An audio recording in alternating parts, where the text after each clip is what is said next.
of contradiction, that the fundamental right of the freedom of association is a basic human right to be enjoyed by both natural and juristic persons, meaning members of political parties, as well as the political parties themselves, enjoy the fundamental right of freedom of association unhindered.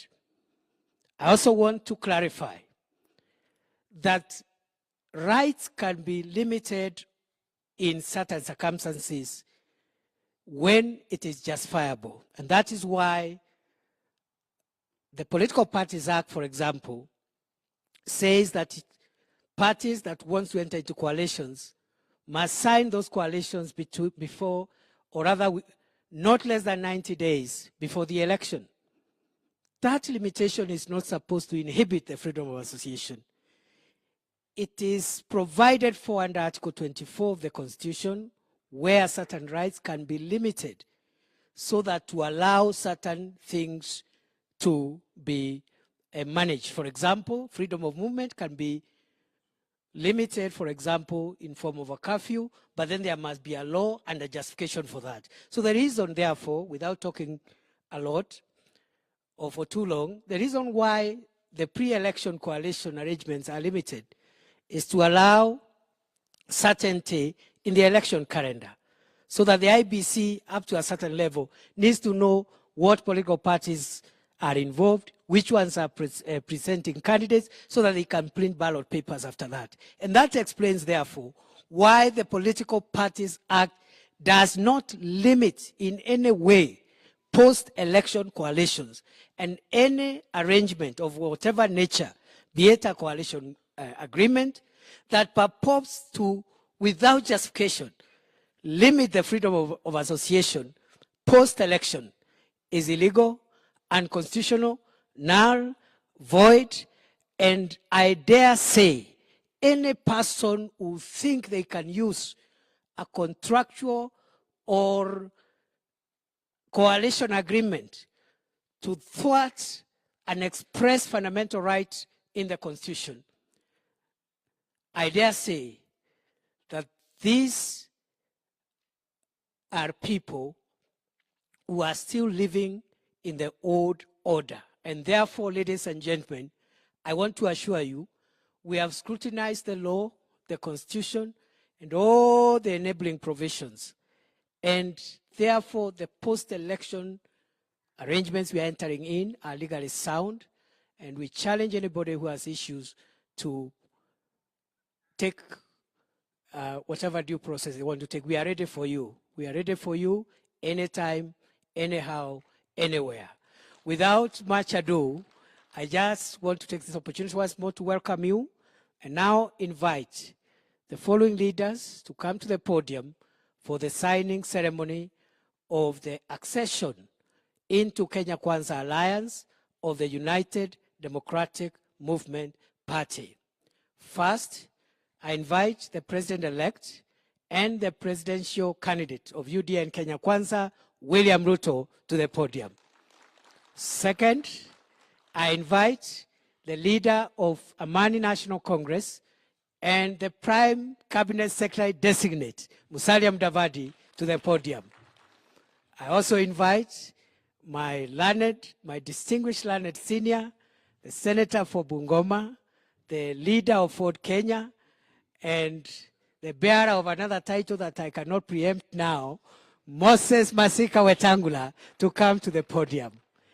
I now invite finally the leader of UDM, the party leader, the Honorable Governor, Senator-elect Ali Roba, to come to the podium. Thank you very much, and God bless you.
Makofi tafadhali. Asante sana. As counsel for the Kenya Kwanza Alliance Coalition, I now confirm to the nation that the United Democratic Movement Party is now officially a member of the Kenya Kwanza Alliance Coalition.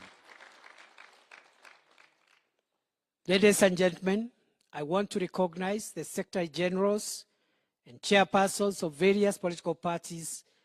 But before I come to that, let me first recognize other party leaders from the Alliance who are present with us today. We have the party leader of the Democratic Party, Speaker Justin J.B. Muturi. We are also lucky and fortunate to have the party leader of Maendeleo Chapchap, the Honorable Governor Alfred Mutua. We also have the party leader of the Grand Dream Development Party. I don't know whether he has arrived. Fabian Mule is just walked out, but he should be with us. Any other party leader? Not yet. Then we have chairpersons.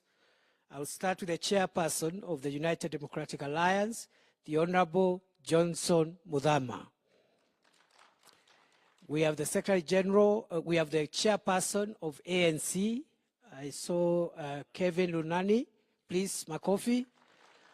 We have the chairperson of, I don't think we have any other chairperson here. UDM, Senator Dr. Abdullahi Ali. We have the Secretary General of the United Democratic Alliance Party, Veronica Maina. Secretary General of ANC, Simon Gekuru. I saw him here. Secretary General of Ford Kenya, the Honorable Dr. Chris Wamalwa. Secretary General of UDM, I think he's also with us, David Ohito. Makofi tafadhali. Any other Secretary General with us today? Secretary General Maendeleo Chapchap, Wilfred Nyamu, Advocate. Very well. Having said that, I want to take this opportunity now to invite a few of us to make a few remarks, and then we will end the event with the address by the President-elect and the Kenya Kwanza Alliance presidential is no longer candidate, is a president. Now, allow me now to invite the Honorable Alfred Mutua to say a few words as we proceed. Will not take long. We'll be out of this place in a few minutes. Thank you.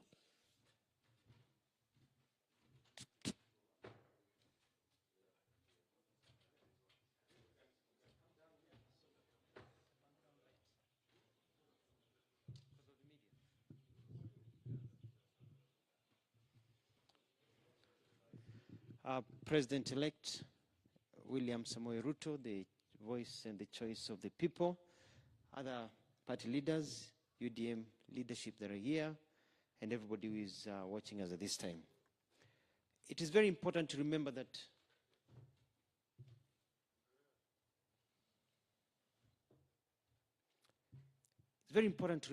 we are a democratic state. And in democracy, you get seats by going to the voters to vote for you. And the people of Kenya decided, and they have decided. Na Wakenya wanataka kusonga mbele. Wanataka kuunda serikali ya wananchi wasonge mbele. Wale wengine walifikiria kwamba they have deep state, they can go against the will of the people, the will of God.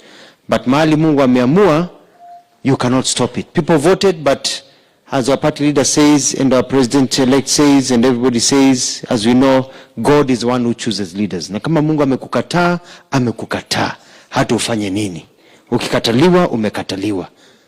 In the same vein, wale waliandika katiba yetu, walisema ya kwamba tuna uhuru wa kuungana pamoja. Freedom of association. Mimi na chama changu cha Chapchap tulikuwa tumezimia huko kwa watapeli. tukaona mambo yameenda mrama, tukaona mbele sio sawa, tukatoka huko tukakuja Kenya Kwanza. They cannot force us to remain there. You cannot force somebody to be where they do not want to be. Hata wafanye nini, they cannot. Hata waimbe, waruke, wafanye nini, tulitoka huko na tukaenda tukiendanga, tukaingia hapa Kenya Kwanza. So I want to tell people that as a democratic state, we must also learn that we give freedom of expression and freedom of association to our people. And so we welcome UDM to be here, and we're very happy. And we're looking forward to getting done with whatever moves that are coming up, if it's a court case and others. And by God's grace, kwa mapenzi ya Mwenyezi Mungu, tujenge serikali, tuondoe wananchi kutoka huu utumwa wa miaka mingi wa kufinywa na kugandamizwa katika uchumi mbaya na kuambiwa you cannot associate with other people na uoga. Karibuni sana UDM tu Kenya Kwanza.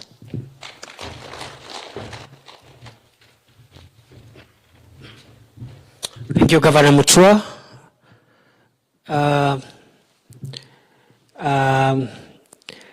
am now requested to invite, without any particular protocol, sisi ni watu ya bottom up kwa Kenya Kwanza. The Honorable Ndindi Nyoro to say a few things before we continue with the other party leaders. Karibu. Makofi kwa Mheshimiwa Ndindi Nyoro. He's the Member of Parliament for Kiharu.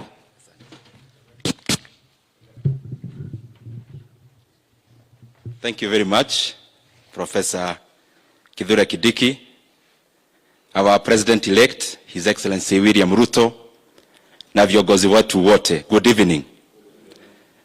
Mimi nimefurahi sana kuwa katika hii hafla ya leo kama member wa Kenya Kwanza, kwa sababu nyumba yetu inaendelea na kuwa kubwa.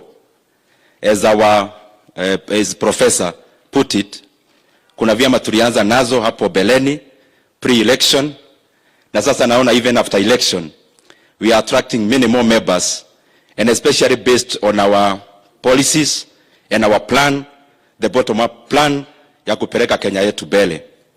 Ile cha muhimu ni watu wote wajue ya kwamba Wakenya wako na uhuru wa kuungana, na kama wale wamedhulumiwa kwenye wamekuwa, wako na uhuru wa kuja katika nyumba ambayo inaheshimu Wakenya wote.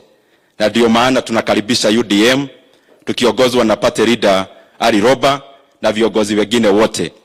I also want to take this opportunity to congratulate our President-elect, His Excellency William Ruto, na viongozi wote wa Kenya Kwanza. And I want to assure the Kenyan people, as a person who is close to our President, that our plan will start in earnest. Immediately we are given the instruments. Tuko tayari kutumikia wa Kenya, kwa sababu tunajua kuna majukumu mengi, kuna mashida mengi ambazo wa Kenya wanatarajia tuwatoe kutoka. Maneno ya kukosa kazi kwa vijana walikalangu ambao ni wengi, maneno ya to promote entrepreneurship in our country, and all the other issues that we promised the Kenyan people. We have the plan, we have the right leadership, we have the right team, and I am more than certain that Kenya is headed in the right direction under the stewardship and the captainship of His Excellency William Samoei Ruto. Pongezi sana rais wetu, Wakenya wamefurahi. Na ya mwisho, nataka nipongeze Wakenya wote. Tumeona in the recent elections, tukifanya uchaguzi kunakuwa na machafuko. The Kenyan people have decided clearly that elections will only come to bite us as we choose the leaders to take our country forward. There is no other time that our country is going to be based on ethnicity, and especially that spills over into machafuko tukifanya uchaguzi. Kwa Wakenya wote, across all political divides, across all regions, pongezi sana kwa kuweka amani. Tuendelee namna hiyo kwa sababu Kenya ni ya umuhimu beyond each and every of us as politicians. Thank you very much. May God bless Kenya.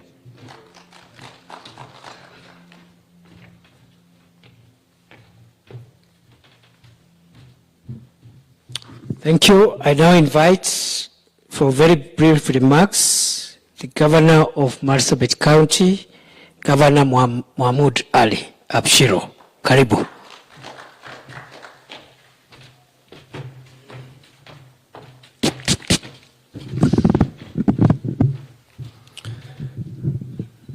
President-elect, Honorable William Samoei Ruto, party leaders present here, all other leaders. I am happy to be here this afternoon.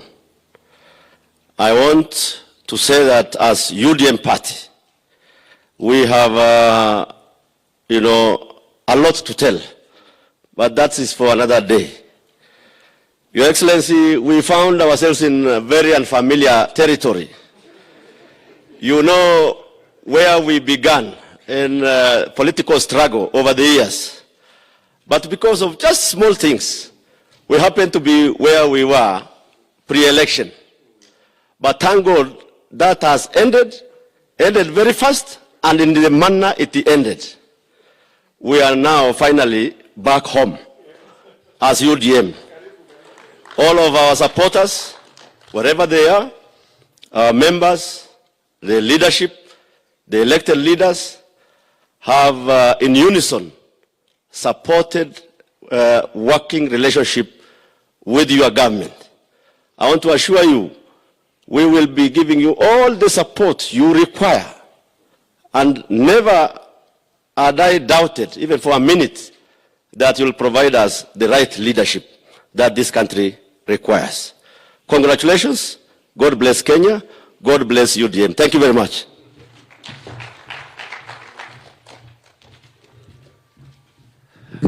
I'll now invite the women elect for Mandera County. The Honorable Moore, just a minute, so that we have as much diversity as possible. Karibu Mheshimiwa.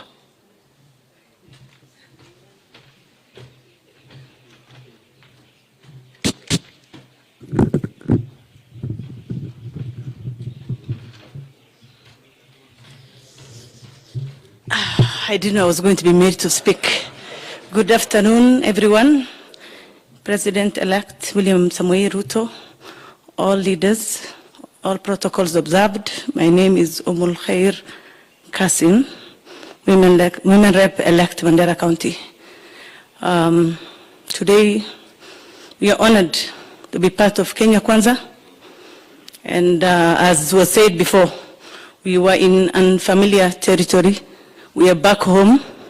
We will work with you, Your Excellency, in the bottom-up approach, in and outside the house. Asanteni sana, Mungu awabariki Kenya, and abariki leaders wetu na UDM. Asanteni.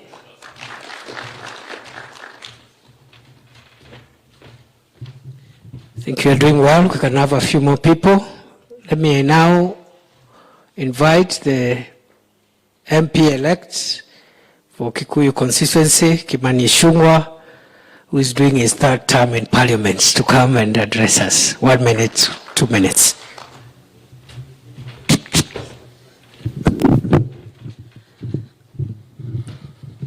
Thank you, Your Excellency, the President-elect, and all leaders present. Let me also take this opportunity to welcome the leadership and the members of UDM to the Kenya Kwanza Alliance. This is the alliance of the willing. And when we purposed to form Kenya Kwanza Alliance as a coalition of the founding parties, we said it will be a coalition of the willing, where we will invite partners to come and work together for the benefit of the people of Kenya in broad daylight, like we are doing today, and like the unfamiliar territory, as Governor Mahmoud has said, where people are signing agreements that you are not privy to. The agreement that you have signed today, yourselves, your council have scrutinized the agreements and are in full agreement with whatever we have agreed in those agreements. We welcome you to this coalition, and we will work together. I also want to take this opportunity to confirm to you that you are joining the majority coalition in both houses of Parliament, in the National Assembly and in the Senate. We also have a majority of county assemblies that we control, and also in the Council of Governors. And therefore, karibuni na tuendelee kufanya kazi pamoja kwa niaba ya wananchi wa Kenya. Thank you and God bless you.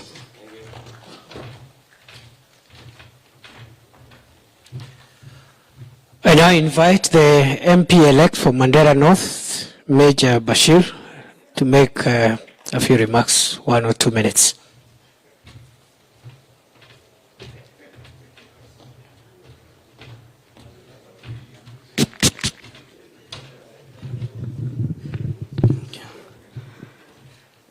Our President-elect, His Excellency William Samoei Ruto, party leaders, other leaders present, and we are extremely happy actually to be here as the UDM fraternity.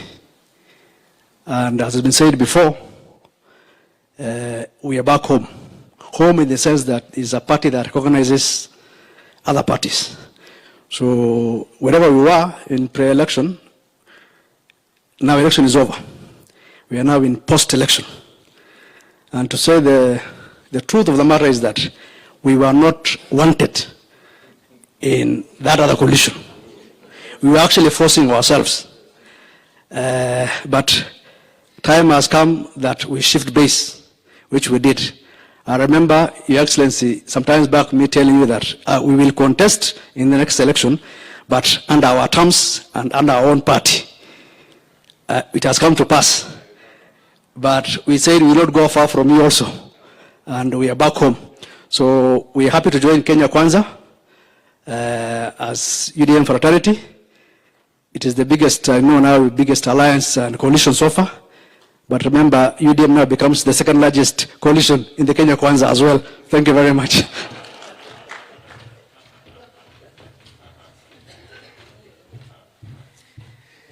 Thank you.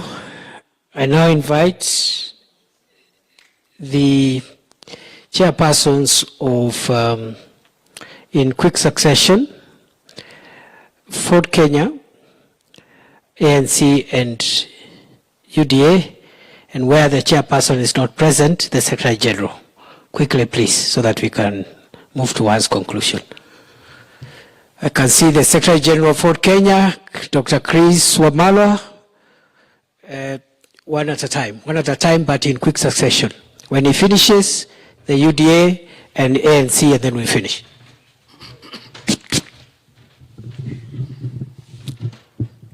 President-elect, Your Excellency William Samoei Ruto, and other party leaders who are today, I want to take this opportunity to invite UDM, welcome home. Where you were, we were there. There was a lot of disrespect. There was a lot of intimidation. There was a lot of blackmail. And where we are, I can assure you, there is that consultative and participatory leadership style. There is also respect in this coalition. We want to welcome you, welcome back home, as we strive to make Kenya a better place. Thank you, and God bless you.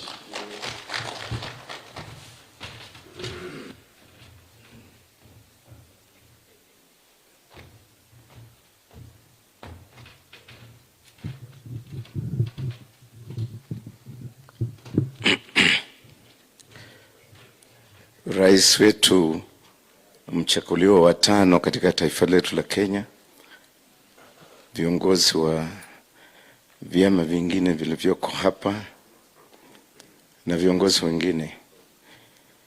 Mimi nataka niseme kwamba kama mwenyekiti wa chama cha UDA,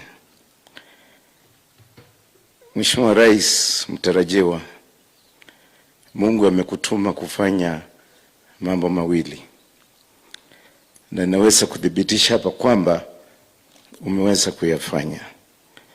Moja ni kuunganisha taifa hili.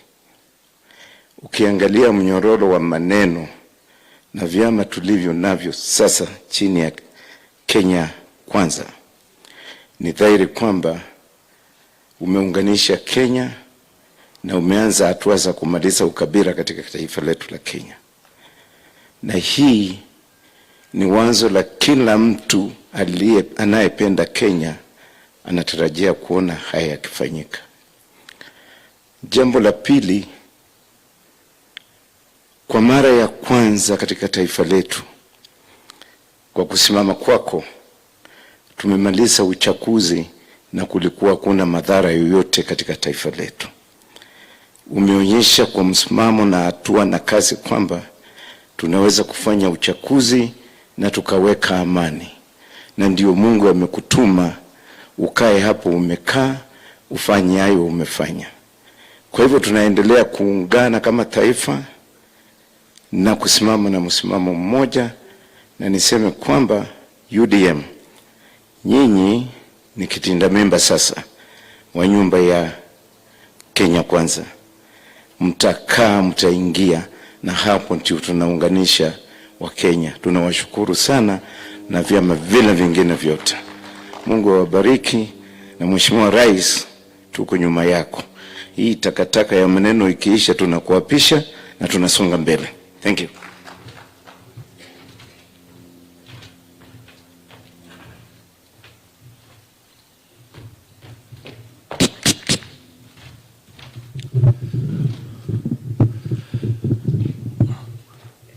Rais mteule na viongozi wengine wote wa kataba mbalimbali, kwanza mimi nitachukua fursa hii kumshukuru Mwenyezi Mungu. Manake hii ni nia ya Mwenyezi Mungu kuweza kutuweka pamoja na kutengeneza jopo ambalo litabadili hali ya kisiasa ndani ya Kenya. Manake tulikuwa tumeona siasa ya kiburi, siasa ya madharau, siasa ya kufinyilia mwananchi wa kawaida. Kwa hivyo, Your Excellency Mheshimiwa Ruto, sisi tunashukuru Mungu kukuweka mbele na kuweza kuokoa Wakenya, na tunaamini uwezo unao, utaweza fungua Wakenya katika nyororo za utumwa, nyororo za kufinyiliwa kiuchumi. We know you are equal to the task and will shape the economy of this country and bring a better life to Kenya. Wenzetu wa UDM, nasema asanteni sana kwa kuona mwanga na kuona mahali Mkenya anaweza saidika. Asanteni sana, Mungu awabariki.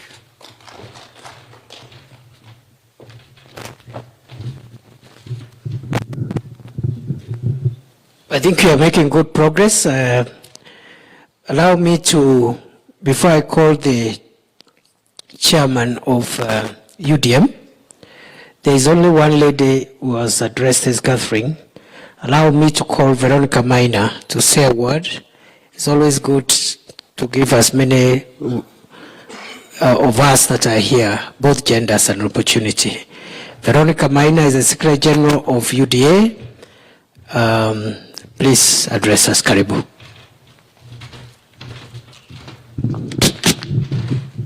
To our President-elect and all the party leaders and members who are present here this afternoon, God is good and all the time.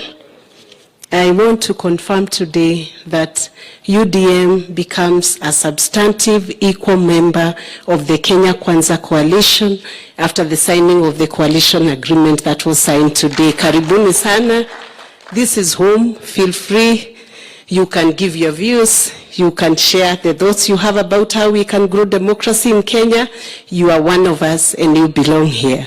We are happy to have you home. Let me also confirm that with this signing of this coalition, Kenya Kwanza becomes the single most largest coalition in the Republic of Kenya, and UDA now has the largest number of members of parliament, with 139 members of parliament, 22 senators, and we are officially the largest coalition, officially the largest political party in the Republic of Kenya.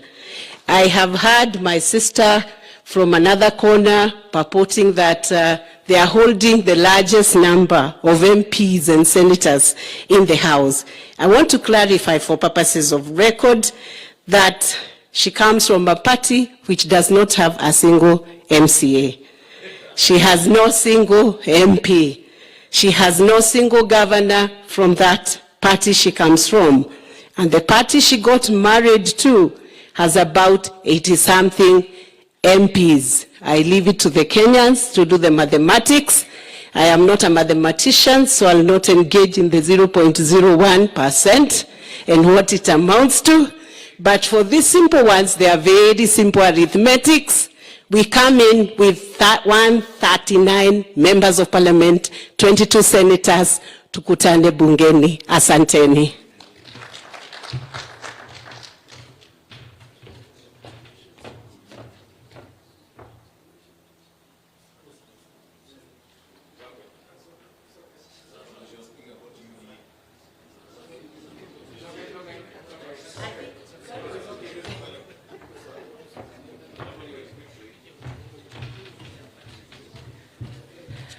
You know, she's the Secretary General of UDA, so sometimes transitioning to the coalition on short notice can have its own dynamics. The numbers will be clarified because we are talking about the coalition.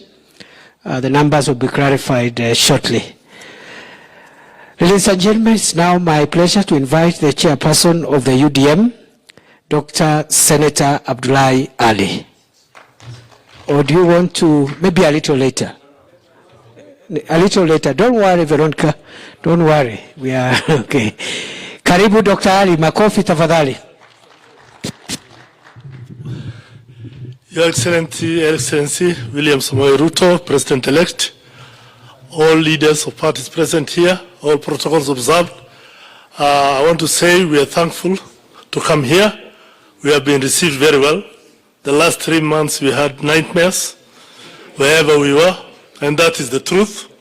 But when we came here, we were received with open arms and welcomed very well. So as my friends have said earlier, we are at home and we are happy to be here. We have no regrets of coming here. We are not afraid of anybody. We don't fear anybody. We will get hold of anybody who has anything against us. Tutakutana kiwanjani na tuko tayari kufanya kazi vile sheria inasema na tuendelee na mambo. Asanteni sana na Mungu awabariki.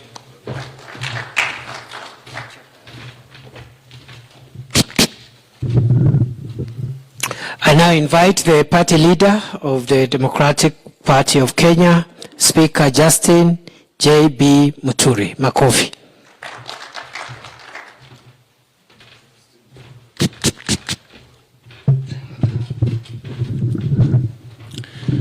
Your Excellency, the President-elect, Dr. William Samoei Ruto, and the party leaders present, let me in a special way say how happy I am to see many of my friends from the UDM party joining us today.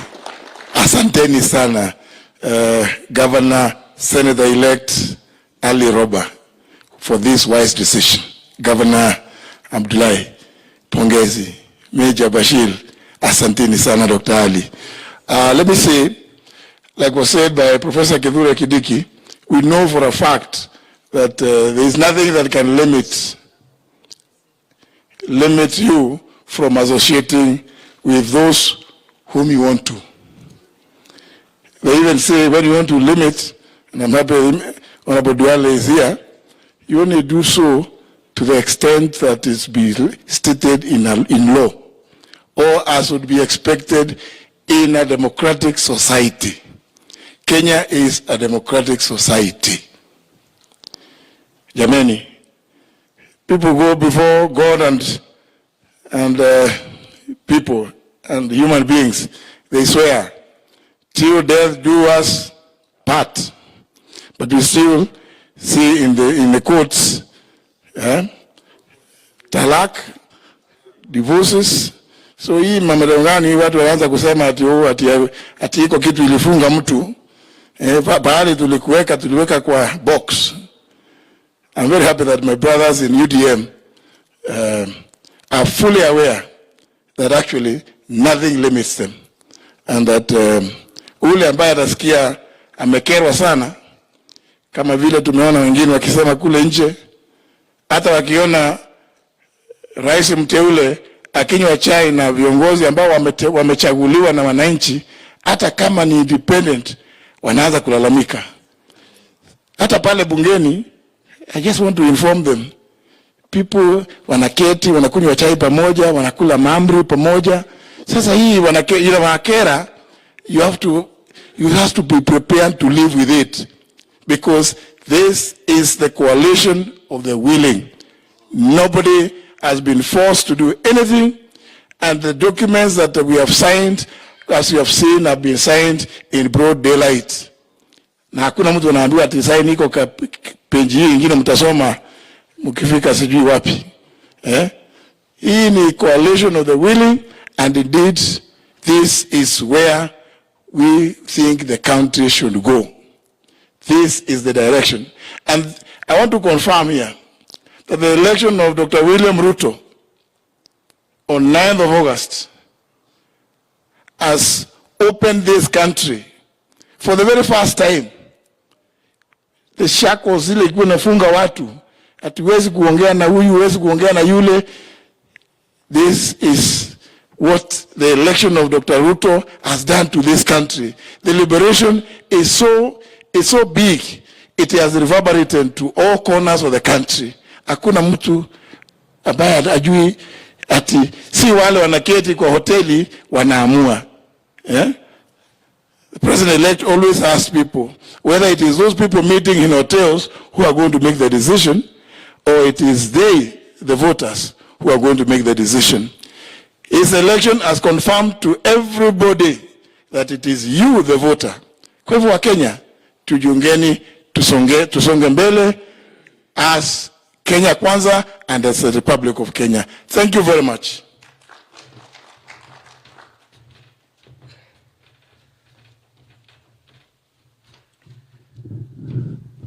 Yes, indeed, it's the coalition of the willing and the free. And to confirm that freedom, you allow me again, while I respect all protocols, to invite my colleague we've been working together with in this journey to confirm, among other things, that what was signed here has been discussed over more than a week, for many days, exchanges, comments, input. So the final version has not been brought here like it happened in the other coalition, where the party leader of that coalition was walking with the agreement in his jacket pocket, unleashing it to the party leaders and showing them only the signature page, and that means up to today they have not seen the contents of that coalition. This is the coalition of the willing and the free. The Honorable Abdikadir is the former member of Parliament for Mandera Central. It used to be Central, sir, but it was split, and I'm told now it's North. Karibu, Honorable Abdikadir Mohammed. Karibu. Please confirm. I will. Your Excellency, congratulations, President-elect. I want to confirm that I'm equivalent to 2 elected members, because my mind was split into 2. Congratulations to you and your party and to your supporters. We are most grateful that we have been invited to this coalition. Your Excellency, when the BBI process was underway, the PPG, the Pastoralist Parliamentary Group, invited me to advise them on a document. But they told me they had been given very clear instructions that that document was not to be amended. So I asked them a very simple question. How can somebody who wants to amend the Constitution instruct you not to amend their document? And they are telling you want to amend the Constitution, but the document they created, don't amend it. So when I was asked, we have a document that we just signed the last page on. The question I asked was, what agreement? You really cannot have a coalition or an agreement through fraud or coercion. It vitiates, it makes it irrelevant. Your Excellency, the people of Northern Kenya have had a very long journey in terms of political process. We have had a very difficult journey as people. I am very happy that UDM has been a major milestone in the political development of Northern Kenya. It brings the people of Northern Kenya, in terms of the political dispensation, to the table. That is why we were very proud of supporting UDM as a party.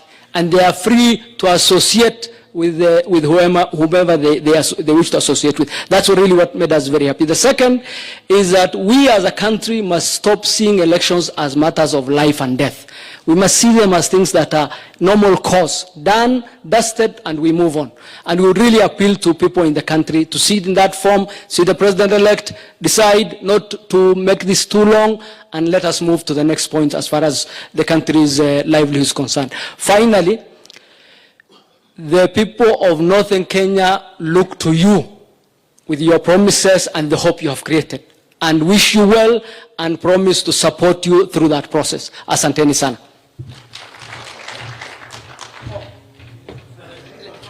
Let me indeed confirm that there were discussions, there were deliberations, there were even disagreements and counter proposals, and finally consummation.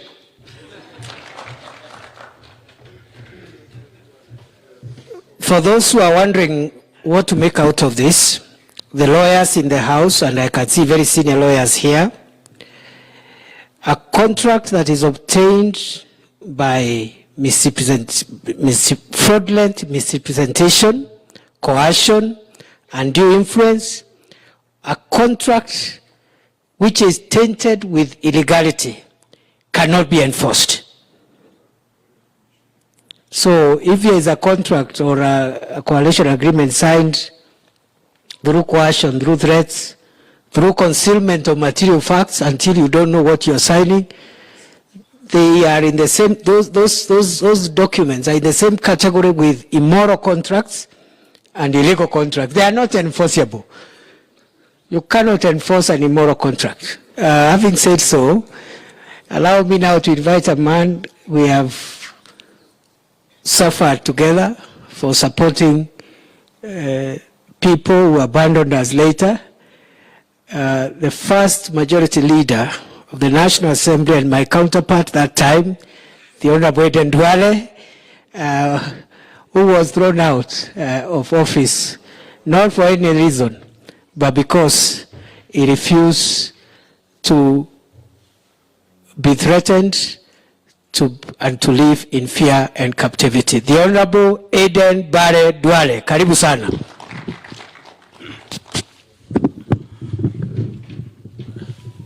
Your Excellency, President-elect, and other party leaders present, and elected leaders, good afternoon. First, join me in congratulating Honorable Saleh for, after long last, picking his certificate at Bomas, where you picked yours. He's a very rare member of Parliament. Your Excellency, I'm happy because our good friend, Honorable Governor Senator Roba is here, and Mahmoud, and I want them to forgive us, and we also forgive them, because when we went to Mandera, at least Mandera was better, but when we went to Moyale, we had very unkind words for Governor Mahmoud. And because, you know, he worked with us, me and you, from ODM. He has worked with us, I think, the longest journey from 2007. So please, I'm sure the Bible and the Quran says, you forgive us. At least we have produced a president-elect. Today, we are not taking you to the opposition. Your Excellency, secondly, you know, I watched my good sister, Mother Karua, last night. And as a senior counsel, Honorable Wetangula will agree, I am not a lawyer, but I am a lawmaker. She needs to read Article 38 and Article 36 of the Constitution. 38 gives you political rights. 36 gives you the rights, no, 38 gives you political rights, 36 gives you rights of association. And I am happy that our competitors are trying to coerce, even this morning, members of parliament who have been elected by their people not to enjoy those rights, political rights and political association, as early as this morning. And because you believe, those of us who worked with you, you believe in politics of diversity and bringing the country together. That's why we have a wide range of leaders in Kenya Kwanza. And that today we are proud. You know, you suffered, Roba and the group suffered the threats and the intimidation and the blackmail later. But I want to tell you that we suffered the longest with our families, I think 4 years. And the only crime we committed, some of us, the only crime we we committed is, why are you a friend to William Ruto? So, as Mahmoud said, you'll have a story to tell. Moses Wetangula will have a story to tell, because and I want to thank Honorable Musalia, the earthquake man. In fact, this is the man who liberated many people. You know, the day we went to Bomas and he said, earthquake, is when I think people realized that where people were being put, it was not out of choice. And we want to tell Mother Karua, in fact, I need to share with her, that even before you threaten people, can you first disclose the contents of the Azimio agreement?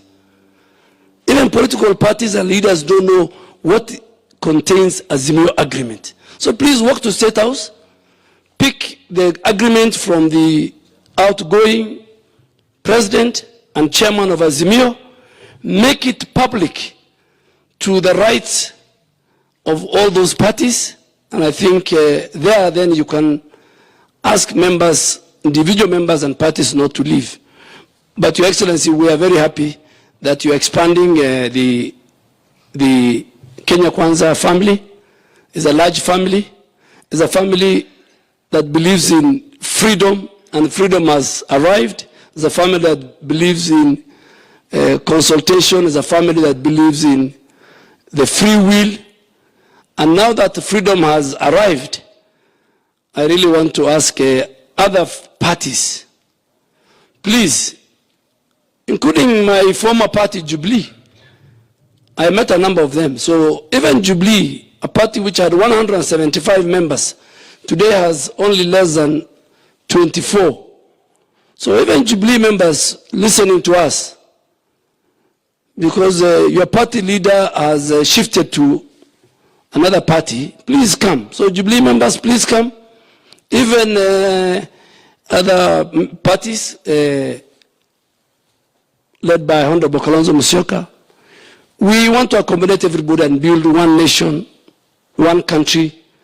And Your Excellency, finally, this election has confirmed, under your leadership, that the politics of ethnicity has no place in the Kenyan political infrastructure. So thank you very much. Welcome home, UDM. This was before your home. You went, I think you had injury. You are back to the field and take your place. If you are number 9, Robert, you take your number 9. And I'm sure the captain sitting here and the deputy captain and the rest will make sure that you get the right jersey and be part of our team. We want a very strong team. Thank you very much.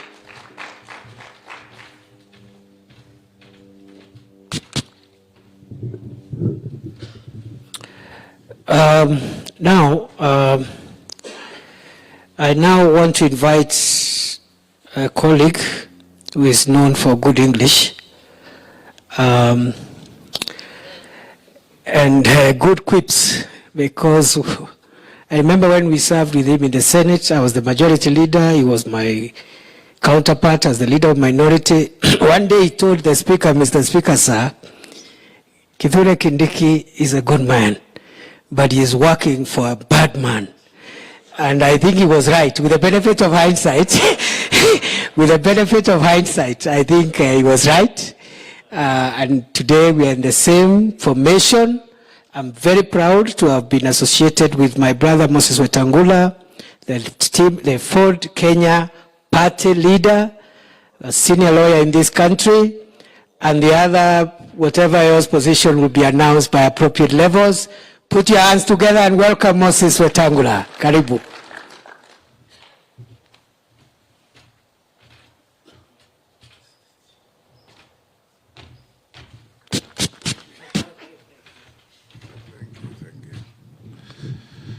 Your Excellency, President-elect, colleagues, party leaders, governors present, what the good professor has not said is when I said he was a good man working for a bad man, he got so agitated.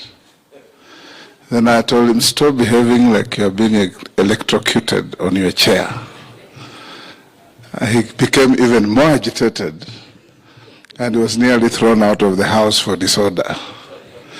But it has come to pass, and now him and I are associated with and working with a good man. We start this afternoon to welcome our UDM brothers and sisters to a coalition of the free, a coalition with space, and a coalition where freedom of expression is sacrosanct. We formed this coalition because this country needed one. This country has gone through what my good old friend and classmate, Speaker Muturi, calls slave owner mentality. That people are actually owned by people, and their thinking is in a closet locked by people. You'll enjoy the freedom that one of my friends once said is like taking off gumboots at midday in the Sahara, and you feel how your feet will feel. We are here to welcome you and encourage you and say you are not invitees, you are brothers and sisters, and we are now a family. And our President-elect has indicated very clearly that his election is a turning point in the history of the politics of Kenya. His election has actually shattered a devastating blow to politics of ethnicity and sectarian politics. Politics where people think that what they say becomes the law, and what they don't like becomes unlawful. Today, Kenyans are having a sigh of relief. You walk out there and you see everybody is exhibiting very rare happiness, even in the economic difficulties. And there comes Your Excellency, the Shakespearean saying that uneasy is the head that wears the crown. The crown is now on your head, and you have to carry and solve the problems of Kenyans. We're going to work together as a team. This is the first time in the history of Kenya that a person seeking to be the president of Kenya went to every corner of the country and asked people, if you elect me, what do you want me to do for you? If you elect us, what is your expectation? Because there has always been this arrogant disposition of us in leadership thinking we know what Kenyans want, and we impose on them our values. Now we are going into government knowing that a mama mboga in Kiambu and a mama mboga in Kitale have as much legitimate expectations and the right to tell us what they want as a bank manager in Nairobi. 2 days ago, Your Excellency, a CEO of a big corporation called me, and he called me on ordinary line. He has for the last 2 years never called me other than on WhatsApp. And I asked him, what's the problem? Today you're calling me on a different medium. He said, but the President-elect announced that sniffing on our phones is over. And now we are free to make calls without looking over our shoulder. If a person at that high is feeling that way, you can imagine the person who has been traumatized and tormented by the police feels. They now feel liberation is here. So, Your Excellency, as we move on to end, we want to encourage ourselves that we should not rest on the laurels of our victory.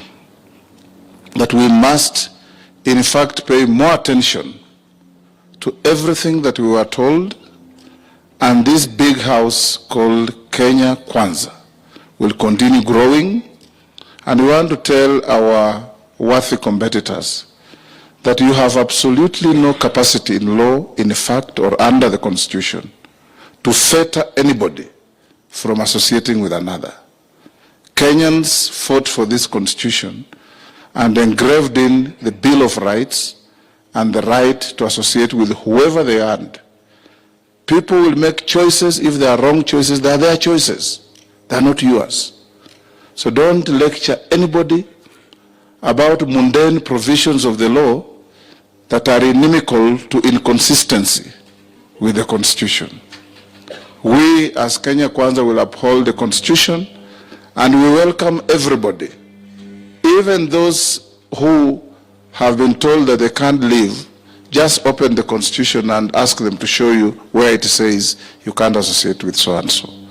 And we'll continue growing, but more importantly, we are happy that UDM, Governor Roba, my friend and my neighbor, thank you for thinking wisely, because you have not made a bad decision. This is a decision that will make a big difference. In this format, in this setup, you'll not look over your shoulder to greet somebody. You'll not look over your shoulder to whisper to somebody. And you'll not look over your shoulder to make a phone call. You live freely, like we expect everybody to do. Thank you so much, Your Excellency. I take this opportunity to say congratulations for leading this pack to victory. Those who are shouting, don't be distracted, because the victory you have gotten with us is a victory deserved. You campaigned, you spoke, Kenyans listened to you, Kenyans appreciated what you said, and they were able to make a difference and choose between boys and men, girls and women. And here we are. Thank you.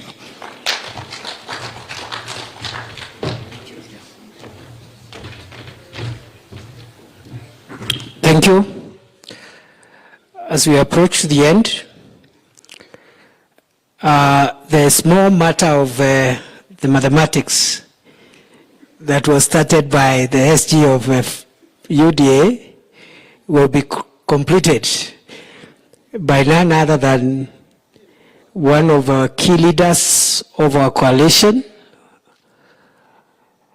one of the founding leaders who put this coalition together, and under our coalition agreement, which is a public document, he is the prime cabinet secretary designate in that coalition, the leader of ANC, and when he addresses us, I request him to invite for us our president-elect, and after that, that will be the end of the ceremony. Oh, sorry. When he finishes, he will invite the party leader of UDM, and after that, he will invite the president-elect, and that will be the end of the ceremony. Put your hands together and welcome the Honorable Musalia Mudavadi. Karibu sana Mheshimiwa. The man who brought the earthquake. But the rallies are over, boss, eh?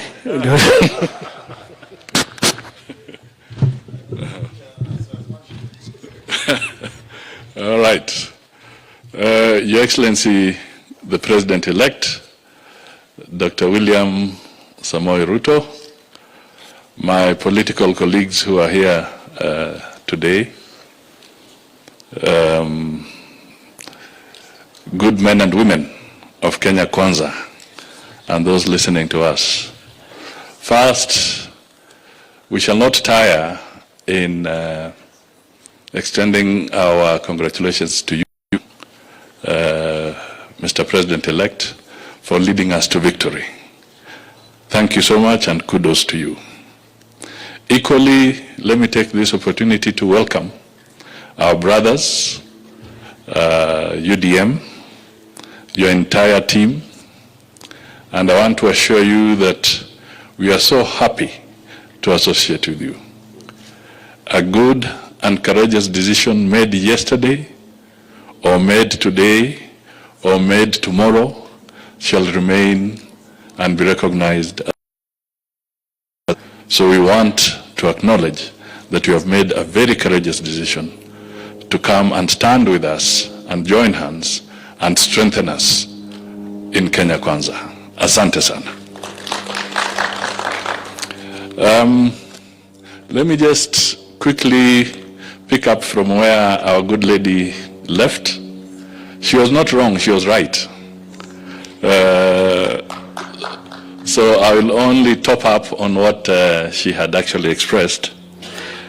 Because for the avoidance of doubt, and please, the good men and women of the Fourth Estate, follow me very carefully on this one, because it is important that the record is put or set straight for the Kenyan people. The Kenya Kwanza Alliance, as it stands now, is that UDA has 139 legislators, members of parliament, in the National Assembly. So the figures I'm giving first are for the National Assembly. ANC has 7. Ford Kenya has 1. NAP Kenya has 1. DP has 1. And GDDP has 1. That is a total of 170 legislators in the National Assembly. In addition to that, let it go on record again that we have 12 independent members of parliament, and 10 of them have already met the president-elect and his team and confirmed unequivocally that they shall be working with Kenya Kwanza. So that brings us to 180 members of the National Assembly working and teaming up as the Kenya Kwanza Alliance. Please also note that there are 4 pending by-elections, and you can do your own survey, independent, and you'll realize that it will not be long before the MPs elect in that area beef up the Kenya Kwanza numbers. Then there shall be the nominated members of parliament, 12 in total. And you will see when you do the mathematics that a very good number of those members of parliament shall 1, DP has 1, and UDM has 2. That brings a total of 26 members in the Senate who are Kenya Kwanza.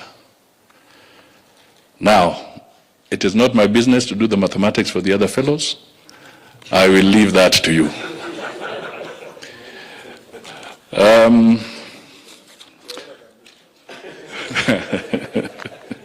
Yes, I am told that.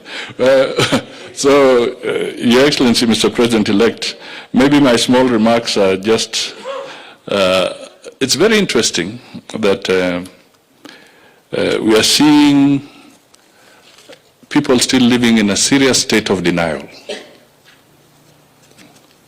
A serious state of denial.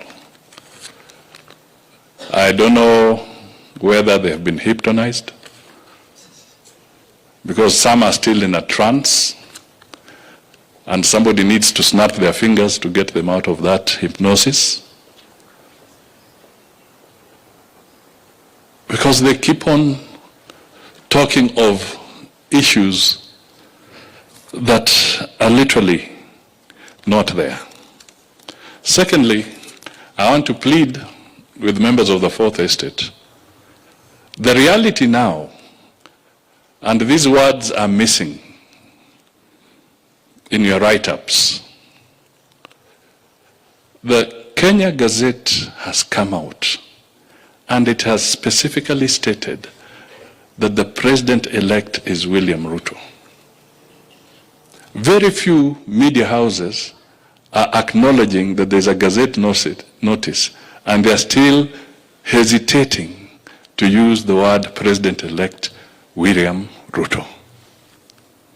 Equally, we are seeing a lot of hesitation in acknowledging the reality. Why don't we say the outgoing President Uhuru Kenyatta? Because he's outgoing. The only one he's not vacating is the chairman of Azimio. That is what he has said. But the truth is there's a president-elect. And the truth is there's an outgoing president. So who is making it difficult for these words? How come the ink is disappearing when this terminology is supposed to be used? I think we owe it to Kenyans to start also bringing them up to speed that the situation has changed and they should start internalizing the change. And it would be so kind to the media if they can help us in start also getting Kenyans out of this hypnosis. Let them understand that we are moving forward. For those who are going or who say they want to go to court, that is their constitutional right. But let us also remember that sometimes we should also be realistic, because sometimes you may end up groping in the dark. And as somebody told me, or somebody said, sometimes you are groping in the dark looking for a black cat. Groping in the dark looking for a black cat. I don't know whether you will find it. So, as Kenyans, let us snap out of the hypnosis. Let us move forward. The president-elect is Dr. William Samoei Ruto. And the outgoing president is His Excellency Uhuru Kenyatta. That is the reality. So before I invite the president-elect, let me call upon the leader of the UDM party, Ndugu Roba.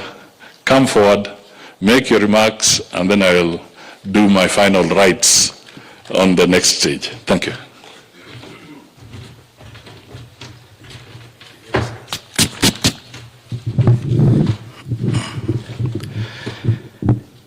Your Excellency, the President-elect of the Republic of Kenya, William Samoei Ruto, my colleagues, the party leaders, and senior leaders who are here, I want to first take this opportunity to say, Alhamdulillah, we thank the Almighty Allah for giving us this opportunity to come back together.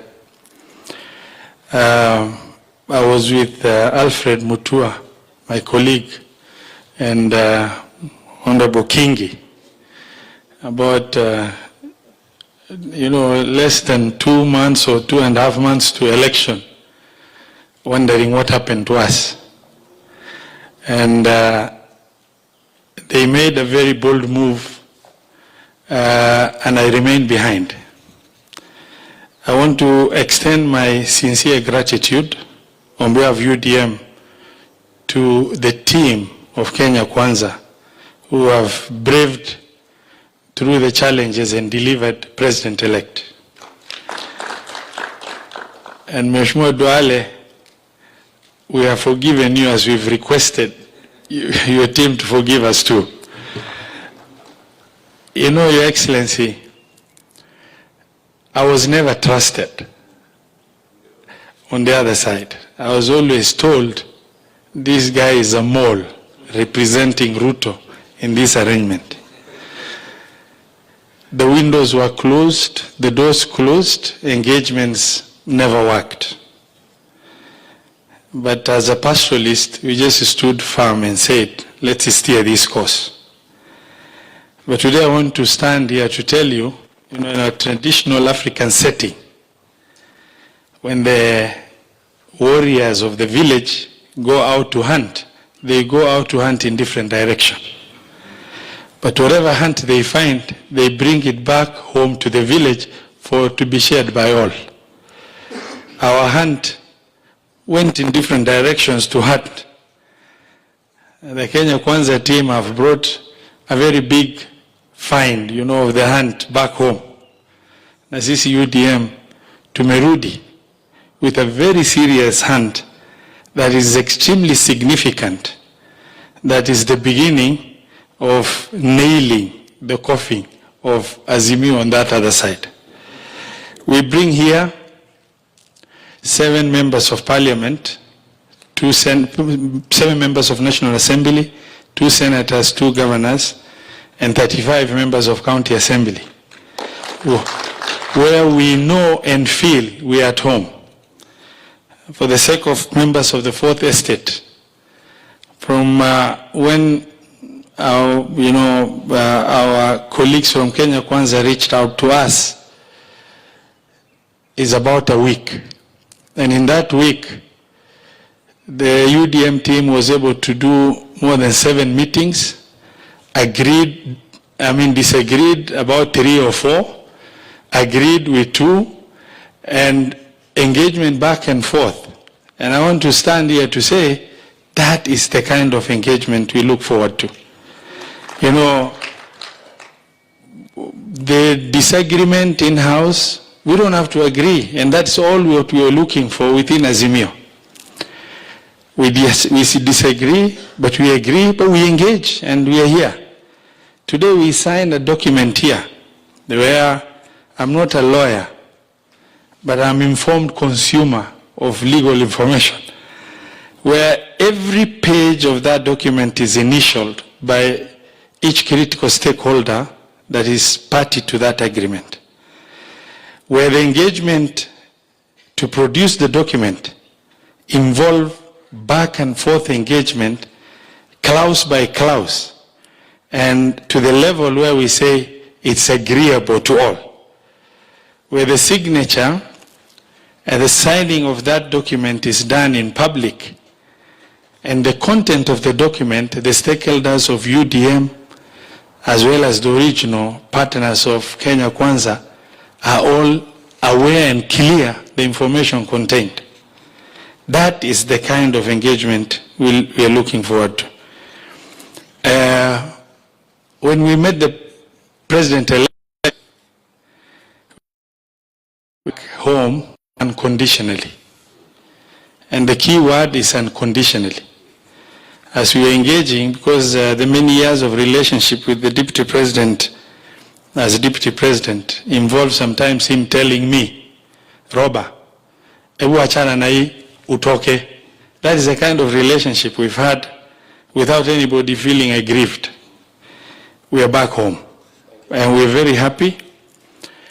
And in as far as those that have delusions, on the other side, discussing the issues of some alleged agreement in existence, I want to stand here to categorically, emphatically state that there is no legal agreement between UDM and any other party for that matter. And where there was purported discussion of an agreement, we've written to Registrar of Political Parties to request one to be availed, and that never happened. The Registrar of Political Parties was kind enough to write back to us and inform us she has written to Azimio to furnish UDM a copy of the agreement, which to date has not happened. And as far as the law of the country is concerned, you cannot coerce anybody into loyalty. You can only build friendship, grow the friendship so that it will turn into trust. The trust turns into loyalty, and that loyalty you earn over time. And that is what is lacking. And my free advice to Azimio is that if you are not able to earn that trust, don't embarrass yourself by discussing purported existence of document that is not with us. The only legal agreement that is available on record is the one we've signed today that is legally enforceable. The rest is not there.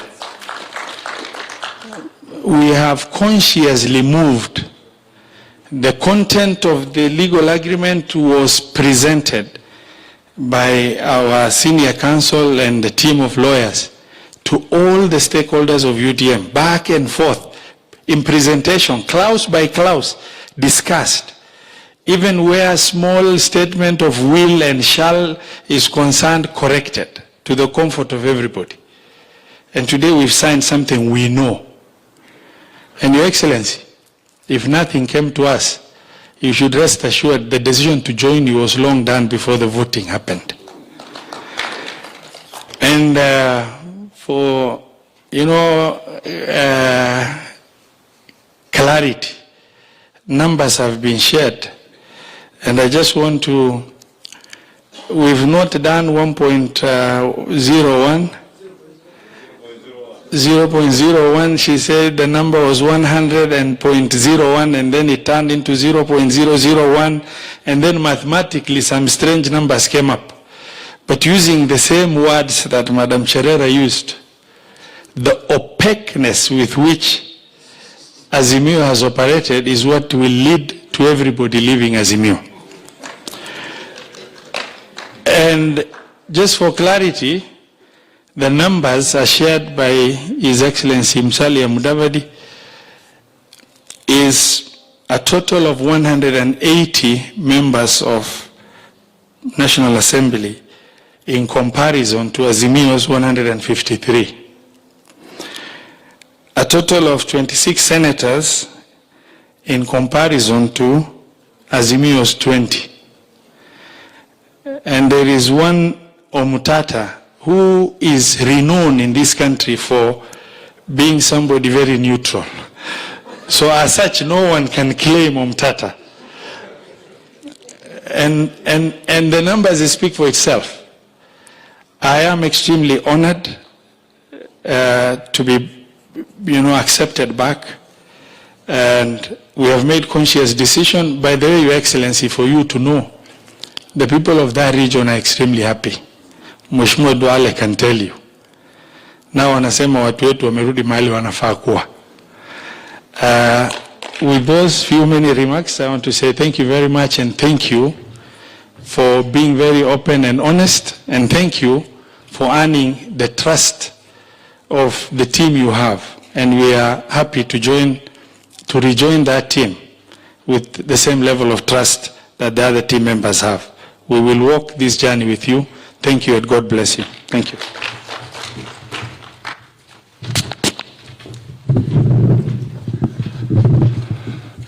Okay. Thank you, Mheshimiwa Roba. Now, before I invite the President-elect to address us and the nation from here, I have the singular honor and privilege on behalf of Kenya Kwanza to announce that we have unanimously agreed that the Speaker nominee for the National Assembly for the Kenya Kwanza Coalition shall be one Moses Masika Wetangula. Alias Papa Waroma. Thank you, and congratulations on behalf of Kenya Kwanza. I'm sure you're sitting next to your predecessor and classmate. So if there's any missing gap, and oh my God, stop there. All right. So ladies and gentlemen, let me now call on the stage His Excellency Dr. William Samoei Ruto, the President-elect of the Republic of Kenya. Karibu, ndugu William Samoei Ruto. Thank you. Thank you. Please. Asanteni sana. Please, let's take our seats. Thank you very much. My good brothers, leaders of political parties, Governor Senator Roba, now, the party leader of UDM, and the membership and leadership of UDM, fellow members of Kenya Kwanza, good afternoon. Or is it good evening? Let me take this opportunity, my good brothers and sisters, I see there are many, from United Democratic Alliance, United Democratic Movement, to Kenya Kwanza. Karibuni sana.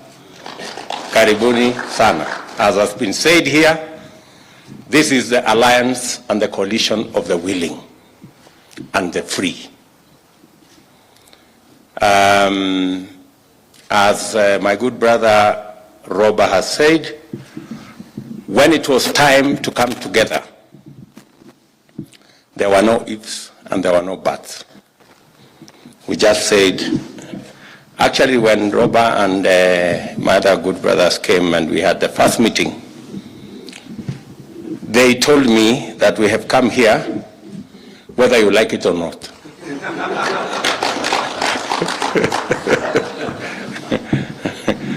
So there was no option of us not working together because we have a long history together. We have walked the political journey with many members of this UDM. And to be brutally honest, I am actually the founder of UDM.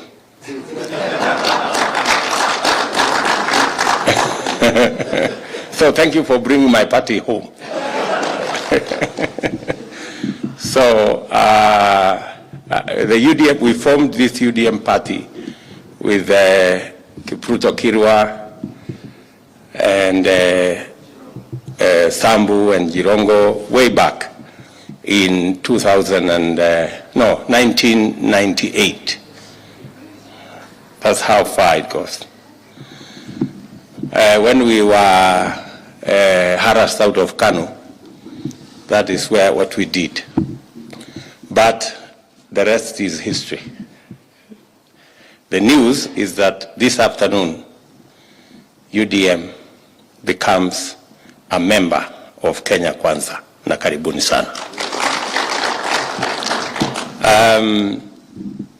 Let me also say I am truly grateful that as Kenyans, we are progressively appreciating that we can compete, we can hold different views, we can belong to different parties, but we can find a formula to work together for the greater good of the nation. And I think this is the journey we are engaged in at the moment. As has been said by Professor Kindiki, Kenya Kwanza has grown over time. Many members have joined. Many political parties have joined. Today, UDM has joined the Kenya Kwanza fraternity. And like all the other members that have joined before you, you will become an equal member of this alliance like all the others. You will participate with us in parliament, in governance, in the executive, and in every other aspect as we seek to consolidate our country, our development, and our progress. I want to assure you, members of UDM, that Kenya Kwanza is large enough to accommodate all of us. Our plan and our agenda is broad enough to accommodate all the ideas that will come from all the constituent parties and all the other leaders that form Kenya Kwanza. Karibuni sana on behalf of the other leaders of Kenya Kwanza. You're most welcome into this coalition.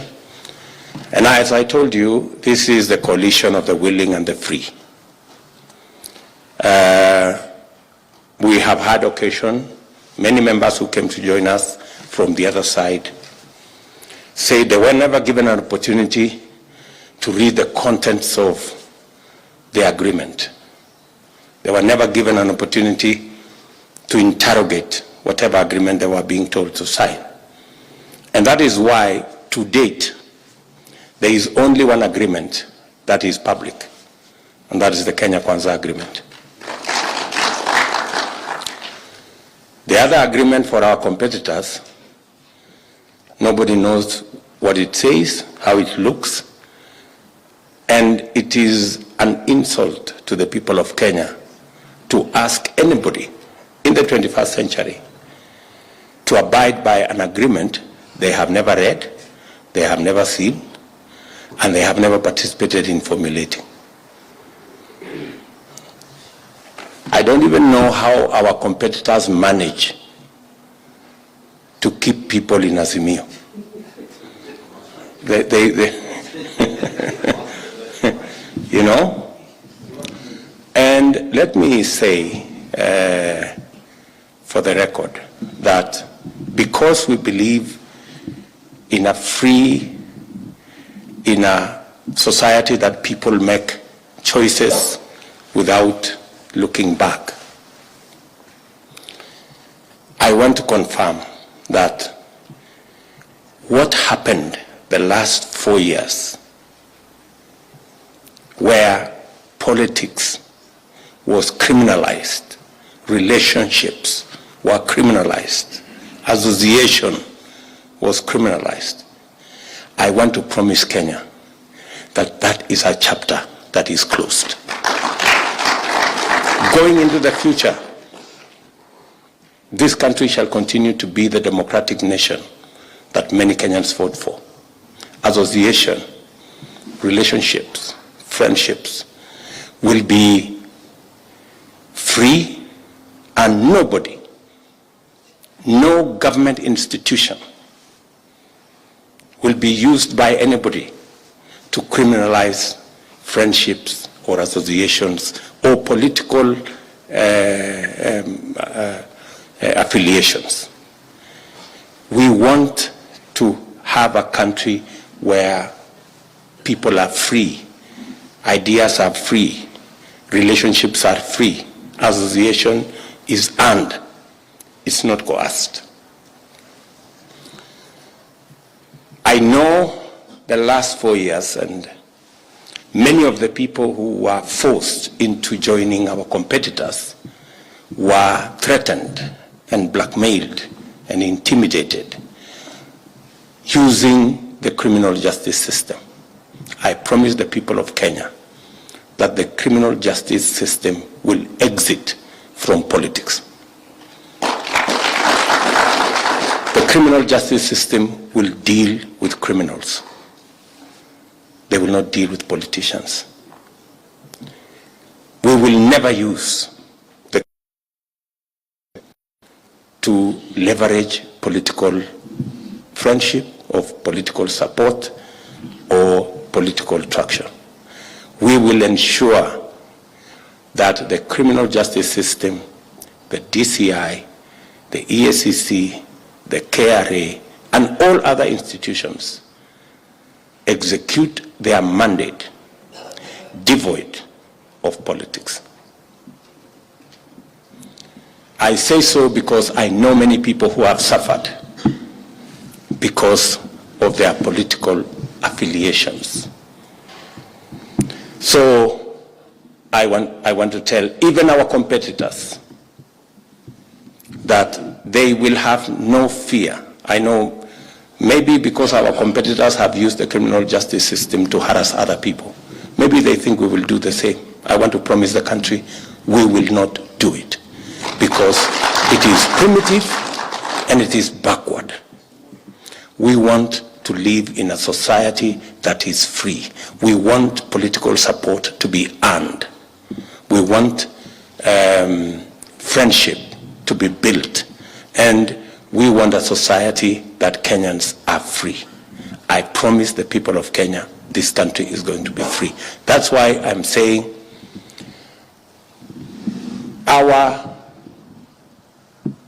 national security intelligence will focus on criminals and focus on terrorists and focus on those who want to harm our country, not on politicians and who they want to speak to and which association they want to belong to or which political party they want to belong to or who they want to associate with. We as politicians will do our thing. We will talk to each other. We will canvass each other. We will persuade whoever we can. And we will ensure that Kenya is free. I want to tell those who don't agree with us, you have nothing to fear whatsoever. You have nothing to fear. You can disagree with us and go home and be free and walk around the way you want. As I said the other day, we will all go back to our normal phones. Nobody will tap your phones to criminalize your relationship or your friendship or your political association. Let me also say, as we go into the future, that we have a daunting responsibility. Many people are wondering why we are consolidating our place in the National Assembly and our place in the Senate. We have a huge responsibility ahead of us. We need a lot of policy decisions to be made. We need some legislative interventions to be made. And we need to begin to build the team that will help us deliver on the mandate that we have been given by the people of Kenya.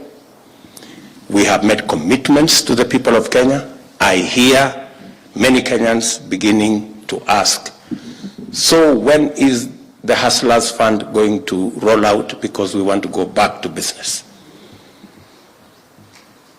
It is for that reason that we are consolidating the team that will help us prosecute our legislative agenda in Parliament, our policy agenda in Parliament, so that we can get on with doing that which we must do for the people of Kenya. I say so because I know, for example, we didn't manage to pass the correct law for us to operationalize the housing fund. And that is why our housing program under the Big Four did not take off. It is my intention, it is our commitment as Kenya Kwanza that we will get through Parliament the necessary legislation to operationalize the housing fund so that we can begin the journey to social housing, to low-cost housing, and to making sure that the housing program that forms a big part of our job creation intervention is rolled out in the shortest time possible. I can give you another example. We just managed to pass the Universal, the NHIF Act about 7 months ago. That is something we should have passed in 2018. Yeah? So we have a serious legislative agenda. And that is why the coming on board of UDM gives us that much more leverage to be able to drive our legislative agenda in the National Assembly and the Senate so that we can live up to the expectations and the commitments we have made to the people of Kenya. We have no intention whatsoever to limit the capacity of our competitors to provide oversight over our administration. We are looking forward to a robust engagement. We are looking forward to our competitors providing oversight so that the people of Kenya can get value for the resources we have. They can get value for the vote for their votes by making sure that we have a government that delivers. So I want our competitors to know that they are free to associate in the manner in which they want, and let them also appreciate that we too are free to associate with whoever wants to associate with us. So let me finally say the following, that as we are in the space where we are, I have already asked public service that over the last several months have been coerced to participate in politics. I have said it is our commitment as Kenya Kwanza to run a professional public service. We want all public servants to professionally stick to their oath of office and to serve all Kenyans equally, irrespective of their political affiliation. I want to repeat, for the avoidance of doubt, all public servants, from the assistant chief to permanent secretaries and all other public servants, that it is not their place to support this political party or that political party. They enjoy the right to serve all Kenyans equally, irrespective of their political affiliation. As Kenya Kwanza, we do not expect chiefs to run our Kenya Kwanza political programs. No. We want chiefs to serve all Kenyans, to provide service to all Kenyans equally. And therefore, I am telling every public servant, wherever they are, their jobs are protected by the Constitution. They have a code of conduct. Please let them read the code of conduct and stick to it. Political parties should look for errand people to run their political errands. And finally, let me also thank all Kenyans for the manner in which we have conducted ourselves, both before the election, after the election, after the announcement of the results, and even in the period where we are as we wait for the next steps before the swearing in of the new government. I want to very sincerely say that the way we had an issue-based election has brought us to where we are. All Kenyans who went to the ballot and voted, and all Kenyans who have maintained peace are the heroes of our nation. All Kenyans. And I want to salute every Kenyan, wherever they are, and commit to them that this is the new Kenya. And in fact, for those of us who are leaders, the people of Kenya are speaking to us loudly, that they want us to have elections, and they want to get back to work the next day as they did in this election. So I think we have managed. We should congratulate ourselves as Kenyans that we have managed not only to carry out an issue-based election, but we have also managed to have a peaceful election and a peaceful transition into the next dispensation. I think this is a step in the right direction. Let me also congratulate the Electoral Commission. I think if there is one hero of this election, it is one Wafula Chebukati. The posting of the election results on a public portal was a game changer. It made all the difference. He opened the servers from day one. So there was no room for anybody to say there was a server that was not opened, there was an algorithm, I don't know, in some place. There is no need whatsoever for any form of complicated arithmetic in this election. There is no algorithm, there is no square root, there is no Pythagoras. I think in this election is a simple calculator, plus or minus, finished. So, and the simplifying of this election in the manner in which it was done by the Electoral Commission is really a moment of pride for all of us as the people of Kenya. And we want to look forward to even improving on the elections as we go into the future.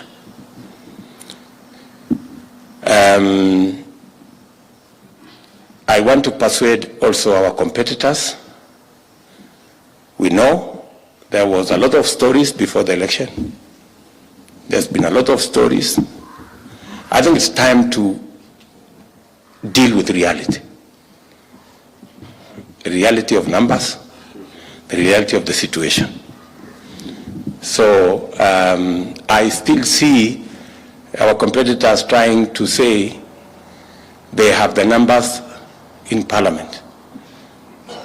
I really don't know how they count these numbers. You know? Maybe it's the same formula they are using is the one that 0.01% is 142,000. Please, I think let's deal with reality. And we want to work with everybody. I want to commit to all the people of Kenya, that no Kenyan, irrespective of how they voted, will be disenfranchised in any way. The government that we are going to form is the government of Kenya, and is going to serve those who voted for us and those who did not vote for us, because this will be the government of Kenya. Kenyans have no reason whatsoever to regret how they voted. Every Kenyan has a right to vote the way they want. And every Kenyan has a right to be served by their government at the national or at the county level, irrespective of who or how they voted. We will shortly be coming together as leaders, those who have the mandate elected by the people of Kenya, so that we can work together to serve the people of Kenya. This morning, I had a meeting with the president of the World Food Program, who was supporting us with close to 1.5 million people in Kenya. We are all aware of the situation where we are with food prices, and we have agreed on an early meeting in the course of next week to begin the journey to see how we can support our farmers to be able to produce, so that we can no longer suffer the hunger that millions of our citizens are suffering. So we have begun the process of consolidating information so that it can inform our next move as we conclude the election process in all of us, and assure the country that we have a capable team to be able to take charge of the situation in the country and to take Kenya where we all want Kenya to be.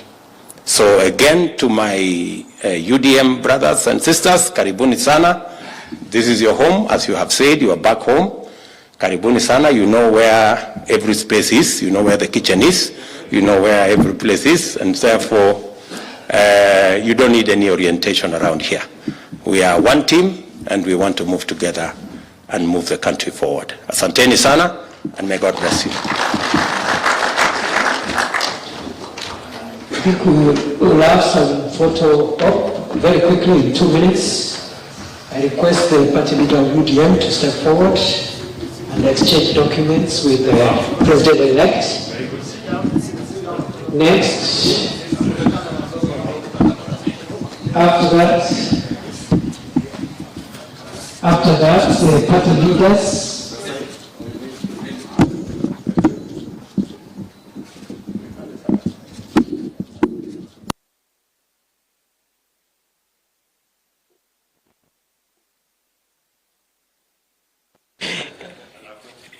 alafu muungane na party leaders wa Kenya Kwanza. Okay.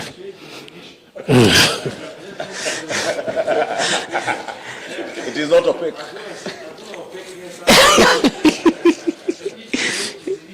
Yes. Thank you very much. Party leaders from the Kenya Kwanza Alliance. Party leaders.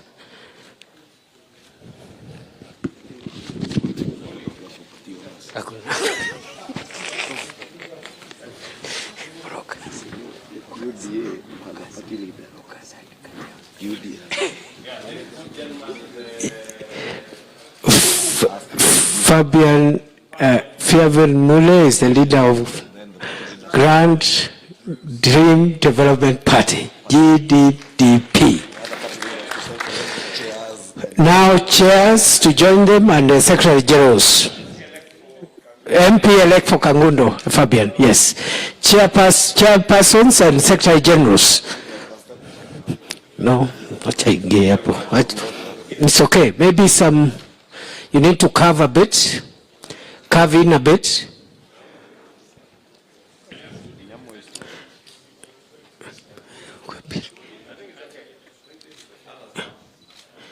Okay, fine. Join, no problem. These are party leaders, party owners will come